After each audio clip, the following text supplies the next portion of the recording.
तो hello friends, welcome back to the video. आज की वीडियो में फिर से आ गए हैं एक्सप्लेनेशन करने के लिए गार्डियंस ऑफ द अर्थ के एपिसोड 2 की। इस एपिसोड में एक दफ़ा फिर से हम लोगों को दिखता है कि हमारा वही गंदा पायरेट एक दफ़ा फिर से एक नए बंदे को कह रहा होता है कि तुम्हें मुझे वो हेयर बैंड और रिस्ट बैंड ला कर देना होगा, नहीं तो मैं तुम्हें मार दूंगा। और वो इस बात पे एग्री कर देता है और वो कहता है कि उसके बदले में तुम्हें मुझे अपनी हाफ पावर्स देनी होगी। और ये बात हमारा पायरेट मान जाता है और वो वहाँ से चला जाता है। नेक्स्ट सीन में देखते हैं हमारे वही बुढ़े बाबे किसी बंदे के साथ खड़े हुए होते हैं। उनका बंदा उनसे पूछ रहा था कि आपको यकीन है कि जिन लोगों को आपने अपने वो रिस्ट बैंड और हेयर बैंड दिया है वो इसके लिए वर्दी हैं?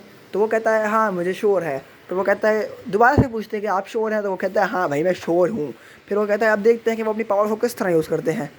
फिर हम अपने नेक्स्ट सीन में देखते हैं कि हमारा मेन कैरेक्टर वहाँ आ जाता है और वो मेन कैरेक्टर सोच रहा होता है कि उसका बेस्ट फ्रेंड डूड, जिसका नाम डूड है, हाँ उसका नाम डूड है, वो कहाँ होगा। और फिर उसका best friend dude dude dude बोलते हैं वहाँ आ जाता है। हाँ डूड को डूड बोलना पसंद है। वो अपना सीक्रेट हैंडशेक करते हैं जो कि आज तक कोई नहीं जान पाया, जो पिछले एपिसोड में किया था। फिर वो जो है अपना मेन कैरेक्टर पूछता है कि लीना कहाँ है, जो कि हमारी सेकंड मेन कैरेक्टर है। वो कहता है कि मुझे नहीं पता, पर लेकिन उसके पापा का मेरे को कॉल आया था। उसके पापा मुझे कह रहे थे कि वो 2 दिन से घर से नहीं निकली है। और फिर अगले ही सीन में हम देखते हैं कि लीना वहाँ पहुँच जाती है और लीना उन लोगों को हाय वाय बोलती है और फिर वो वहाँ से निकल जाती है। और वहाँ से निकलते वक्त वहाँ पर नीचे गिर जाती है और हमारा मेन कैरेक्टर उसकी हेल्प करता है, दिखाते हुए वो कितना अच्छा आदमी है। डूड वहीं खड़ा रहता है, कुछ नहीं करता क्योंकि डूड बदतमीज़ है। फिर जो है लीना वहाँ से चली जाती है और वो डूड उसको कहता है कि तुम लीना को क्यों नहीं बता देते कि तुम एक सुपर हीरो हो। तो वो कहता है कि नहीं, मैंने तुम्हें भी ये बात बहुत ज़्यादा सीक्रेटली बताई है क्योंकि तुम जो है ट्रस्ट वर्दी हो और तुम किसी को नहीं बताओगे।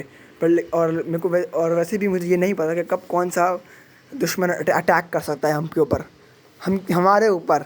सॉरी यार गाइस अगर तुम लोगों को मेरी थोड़ी बहुत वो लग रहा होगा कि मैं बहुत अजीब बोल रहा हूँ।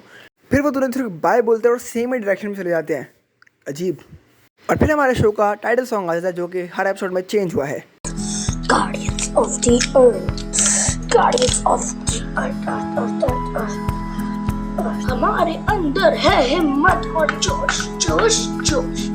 हमारे अंदर है हिम्मत और जोश, क्योंकि हम हैं Guardians of the Earth, Guardians of the Earth, Guardians of the Earth, Guardians of the Earth, Guardians of the Earth.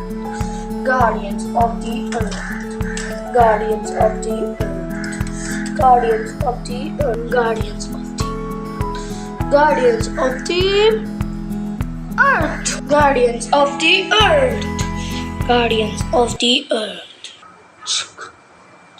फिर वहाँ पर हमारा विलेन आ जाता है और वो चल ही रहा होता है कि वहाँ पर मास्टर का स्टूडेंट, हमारे बुड्ढे मास्टर का स्टूडेंट आ जाता है और उससे पूछता है कि वैम्पीरो तुम यहाँ क्या कर रहे हो। तो हम लोग को इससे पता चलता है कि इसका नाम वैम्पीरो है। वैम्पीरो बताता है कि मैं तुम्हें हिप्नोटाइज़ करने आया हूँ। और फिर वो कहता है हिप्नोसिस, और वो को हिप्नोटाइज़ कर लेता है। और फिर वो उसको कहता है कि तुम्हें जो है मेरे लिए जाकर नाइट आउल और ब्लैक रिस्ट को मार कर आना होगा। अगले सीन में देखते हैं कि अपना मेन कैरेक्टर खड़ा होता है और कहीं से तो न्यूज़ बज रही होती है, पता नहीं कहाँ से बज रही होती है पर बज रही होती है न्यूज़। और न्यूज़ में ये कहा जा रहा होता है कि कोई तो बंदा है जो कि हर सिटी को तबाह कर रहा है और कह रहा है जब तक ब्लैक लिस्ट मेरे सामने नहीं आएगा तब तक मैं तबाही नहीं बंद करूँगा। फिर हमारा मेन कैरेक्टर सोचता है कि अब मुझे जाना चाहिए। फिर वो फ्रेम से बाहर जाता है और फ्रेम से बाहर जाकर हो जाता है ट्रांसफॉर्म ब्लैक लिस्ट में। फिर वो फ्रेम में वापस आ जाता है और कहता है मुझे इसे रोकना ही होगा। फिर हमारे बड़े पापा ये न्यूज़ देख रहे होते हैं, वो कहते हैं कि ये तो क्लॉसेस है। और फिर सीन चेंज होता है कि क्लॉसेस के ऊपर क्लॉसेस कहता है कि हा हा हा हा अगर तुम्हें ज़िंदगी चाहिए तो ब्लैक लिस्ट नाइट आउल को मेरे सामने भेज दो वरना मैं सबको मार दूंगा, हा हा हा हा। इसी तरह से कहता है वो। और फिर जो है हमारे बुड्ढे बाबा कहते हैं कि फिर से नहीं क्लॉसेस, मुझे कुछ करना होगा, वो दोनों इसको नहीं हरा सकते, खास तौर पे ब्लैक लिस्ट। और वो ब्लैक लिस्ट की बेइज्जती करते हैं उसके मेन कैरेक्टर होने के बावजूद भी। अगले सीन में हम देखते हैं कि ब्लैक लिस्ट क्लॉसेस के पास आ चुका होता है। वो क्लॉसेस को कहते हैं कि अब मैं आ चुका हूँ, अब तुम्हें तबाही में जाना रोकना होगा। क्लॉसेस कहता है कि तुम फाइनली आ ही गए और ब्लैक लिस्ट कहता है कि मैं मारने के लिए आया हूँ। जिस बात से क्लॉसेस को बहुत ज़्यादा गुस्सा आता है और क्लॉसेस को बहुत ज़्यादा मुक्का मार देता है। लेकिन ब्लैक लिस्ट को उसका मुक्के से कुछ भी नहीं होता और वो दोबारा खड़ा होकर उसकी बेइज्जती करने लगता है कि तुम बहुत ज़्यादा वीक हो। फिर क्लॉसेस को अपनी सुपर स्पीड दिखाता है, पीछे टेलीपोर्ट होकर बहुत तेज़ से इधर उधर घूमने लग जाता है। फिर जब वो रुकता है तो ब्लैक लिस्ट को की ब्लास्ट मारता है और वो पीछे गिर जाता है। ब्लैक लिस्ट को और मजाक उड़ाता है कि तुम बहुत ज़्यादा वीक हो, तुम मुझे नहीं मार सकते। और ब्लैक लिस्ट को अटैक करने की कोशिश करता है। ब्लैक लिस्ट उसको डॉज करके उस पर अटैक करता है पर वो ब्लैकलिस्ट का हाथ तोड़ देता है और ब्लैकलिस्ट ज़मीन पे पड़ के रोने लग जाता है कि मेरा हाथ टूट गया। फिर ब्लैकलिस्ट कहता है कि नाइट आउल जल्दी से आ जाओ और सबको बचा लो, जिसके जवाब में क्लोसिस कहता है कि वो कभी भी नहीं आएगी और तुम मरोगे यहाँ पर। फिर दोबारा हमको कहीं से तो न्यूज़ सुनाई देने लगी थी और उस न्यूज़ में कह रहे होते हैं कि आज पहली बार हमारे हीरोज़ मार खाते हुए दिख रहे हैं, जबकि हमारे हीरोज़ का ये दूसरा दिन है हीरो बने हुए। फिर क्लॉसिस हमारे ना ब्लैकलिस्ट की आइडेंटिटी रिवील करने वाला होता है कि वहाँ पे हमारा वैम्पीर उसको रोक के कहता है कि तुम पीछे हट जाओ। वो ब्लैकलिस्ट को कहता है कि तो अगर तुम्हें लगता है कि नाइट आउल तुम्हें बचाने आएगी तो बिल्कुल ऐसा कभी नहीं होने वाला। ब्लैकलिस्ट कहता है कि वो ज़रूर आएगी और तुम्हारे कामों पर करतूतों पर हमारे करतूतों पर पानी फेर देगी। फिर जिस पे वो कहता है कि मेरे करतूतों पे कोई पानी नहीं फेर सकता। और फिर वो कहता है और फिर ब्लैकलिस्ट कहता है कि भला ही मैं मर जाऊँ, आज मैं भले ही मर जाऊँ पर लेकिन अच्छाई तो ज़िंदा रहेगी, जो कि एक बहुत ज़्यादा फिल्मी डायलॉग है। लगता है हीरोज़ को फिल्मी डायलॉग मारना आता है। फिर जो है वैम्पायर उसको अपने क्लाउजी ने क्लॉसिस को ऑर्डर देता है कि वो ब्लैकलिस्ट को मार दे। फिर क्लॉसिस ब्लैकलिस्ट को उठाकर दीवार के साथ पटक देता है। क्लॉसिस उसको फ्रेम के बाहर फेंक देता है और फिर वैम्पीरो उसकी रेस्ट बैंड लेने की जगह क्लॉसिस को लेके वहाँ से चला जाता है। Kite shocking. हाँ, फिर सीन चेंज होता है। हमारा ब्लैकलिस्ट हार चुका है और नाइट आउल अभी तक नहीं आई। हवा में से न्यूज़ मिल रही है कि जो है पता नहीं अब हमारे शहर का क्या होगा। जल्दी आओ नाइट आउल जल्दी आओ। फिर वो कहती है मुझे ट्रांसफॉर्म होना ही पड़ेगा और वो फ्रेम के बाहर जाए बगैर ही ट्रांसफॉर्म हो जाती है ये बोल के हेयर बैंड ट्रांसफॉर्म, जो कि हमारा ब्लैकलिस्ट बोलता है ब्लैकलिस्ट। फिर नाइट आउल कहती है कि मुझे ब्लैकलिस्ट की मदद करने जाना चाहिए था कि वो पिट चुका है अब तो इस सीन में हम देखते हैं कि नाइट आउल ब्लैकलिस्ट के पास पहुंच जाती है। वो ब्लैकलिस्ट को उठाने की कोशिश करती है पर ब्लैकलिस्ट उसे कहता है तुम पहले जाकर उसे मार कर आओ।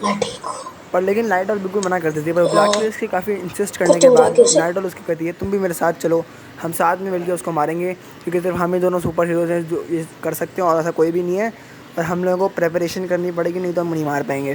अगले सीन में हम देखते हैं कि नाइट आउल और ब्लैकलिस्ट किसी रोबोट के सामने खड़े हुए होते हैं और नाइट आउल किसी मशीन से पूछता है कि ये रोबोट कितनी देर में बनेगा, तो वो मशीन के आगे से जवाब आता है कि ये रोबोट जल्द ही बन जाएगा।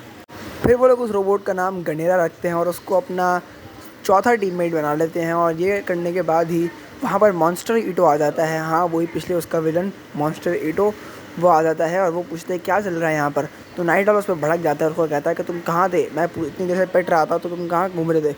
और मॉन्स्टर ईटो ब्लैकलिस्ट की बात को इग्नोर करते हुए गनेरा को एक दुश्मन कहने लग जाता है, जिस पे जो है ब्लैकलिस्ट उसे समझाता है कि ये एक विलेन दुश्मन नहीं है हमारा। और फिर ब्लैकलिस्ट उसे बताता है कि ये हमारा नया साथी होगा, जो सुनकर मॉन्स्टर ईटो बहुत ज़्यादा खुश हो जाता है। थोड़ी ही देर में गनेरा बन के रेडी हो जाता है और वो यहाँ वहाँ हिलने लगता है। वो कहता है मैं यहाँ क्या कर रहा हूँ। फिर ब्लैकलिस्ट उसे बताता है कि तुम्हारा नाम गनेरा है, सब कुछ ब्लैकलिस्ट क्यों कर रहा है, नाइट आउल चुप क्यों, पर कुछ भी हो। वो उसे बताता है कि तुम्हारा नाम गनेरा है और तुम दुनिया को बचाने के लिए बचे हो। जिस बात को सुनकर गनेरा को अपना पर्पस समझ आ जाता है और वो रेडी हो जाता है दुनिया को बचाने के लिए। वो सब लोग चल के वहाँ से चले जाते हैं और फिर नरेटर कुछ ऐसा बोलता है तो अब ये पार्ट 2 में देखिएगा कि इनके साथ क्या होता है। तो यार गाइस आज की वीडियो की रोज इतना ही। मैं तुम लोगों को मिलूंगा अपनी अगली वीडियो में, तब तक के लिए टेक केयर और बाय बाय। और हाँ, अगर इस वीडियो के ऊपर जो है 5 लाइक्स आएंगे तभी मैं इसका अगला पार्ट अपलोड करूँगा, वरना मैं इसका अगला पार्ट अपलोड नहीं करूँगा।